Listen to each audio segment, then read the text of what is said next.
Hi friends, welcome to காரை funny foodies. இன்றைக்கி நம்ம பார்க்க போகிற டிஷ் மசால் தோசைக்கு உள்ள ஸ்டஃப் பண்ணுற உருளைக்கிழங்கு மசாலா தான்.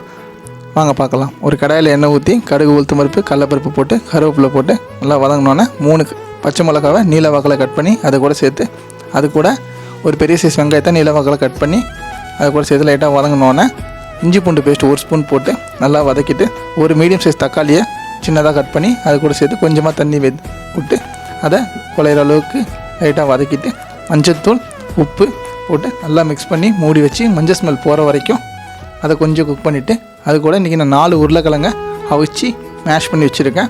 அது கூட சேர்த்து நல்லா அந்த தண்ணி சுண்டுற அளவுக்கு கொஞ்சம் திக்காக வர மாதிரி, மசாலா தோசையில் வைக்கிற ஸ்டஃபிங் கொஞ்சம் திக்காக இருக்கும், அதுக்காக திக்காக வர மாதிரி வச்சு நல்லா மிக்ஸ் பண்ணிங்கன்னா ஒரு அருமையான மசாலா தோசைக்கு வைக்கிற மசாலா ரெடி. ஈஸியாக வீட்டிலே செய்யலாம். ட்ரை பண்ணி பார்த்துட்டு கண்டிப்பாக கமெண்ட் பண்ணுங்கள், ஷேர் பண்ணுங்கள், சப்ஸ்கிரைப் பண்ணுங்கள். தேங்க்யூ.